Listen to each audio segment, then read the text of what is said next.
I want to set some things correct and some things right.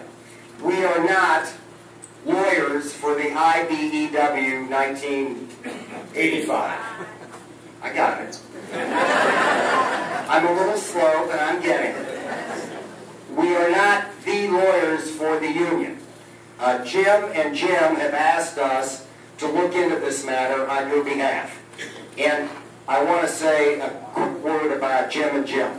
They have been spearheading this movement, this group turnout, this challenge to Whirlpool. And they deserve your deepest gratitude and respect. And let's hear another round of applause.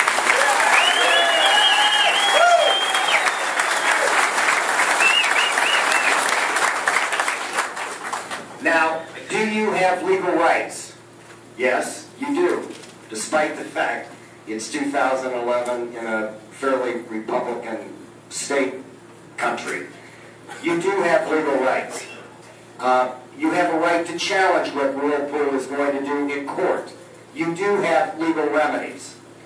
I've told Ron and I've discussed with Jim and Jim that this is not the forum to discuss in detail the strategy and the tactics that we might use in defending your rights. It's not the time, it's not the place. A public forum is not conducive to that. But what we are going to recommend is that you create a steering committee of 5 people, 2 of whom I think ought to be Jim Gensley and Jim Reekmans, and 3 other ones that are selected that most represent perhaps the classifications that are under attack in the healthcare plan. To us, that makes the most sense. It makes the most sense to have a steering committee that channels information from us if you decide you want us to represent you, and obviously we would be privileged and honored to do so. But it would channel that information through a small group of people back to the over 2,300 affected employees under this Whirlpool healthcare plan. So we believe that that is an appropriate beginning. Do we have remedies in court? Yes, we do. Do we have perhaps remedies through the National Labor Relations Board? That remains to be seen, but that may be an avenue that we decide to take.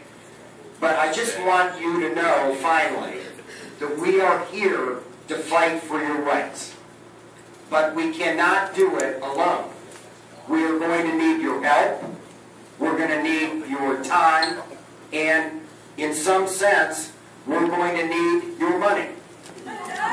You're going to have to be able, and I didn't mean that we're going to dip into your pockets and take your money. Whirlpool's doing that well enough on their own.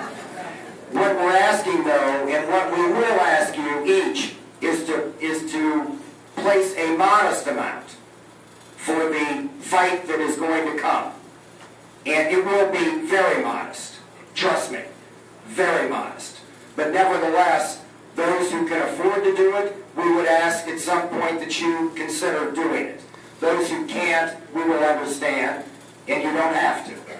Dan has told us stories this morning about seniors who can't pay for their prescription expenses, that are buying pet food because they can't afford food. In 2011 in the United States of America, that's not acceptable, and we understand that. So our recommendation to you will be to create a steering committee. We do have some luxury of time. As some of you know, but I'll explain briefly, the letter indicates that Whirlpool does not intend to unilaterally change your health care benefits until beginning at least the fall of 2012 is when they will begin the process. But they want to have this in place by 2013. So we do have some time. We do have the time to consider where and what steps we take. So that's a good thing. And that's why we need the steering committee put together, because to represent 2,300 plus people is almost impossible. It's just too unwieldy to talk to each of you personally. We would be privileged to represent each and every one of you in this fight. It's going to be monumentally difficult. Whirlpool is not doing this because it's not a lot of money at stake. There is a lot of money at stake. That's why they're doing it. But we're here to help you and fight for you. Now, on the steering committee, we have one more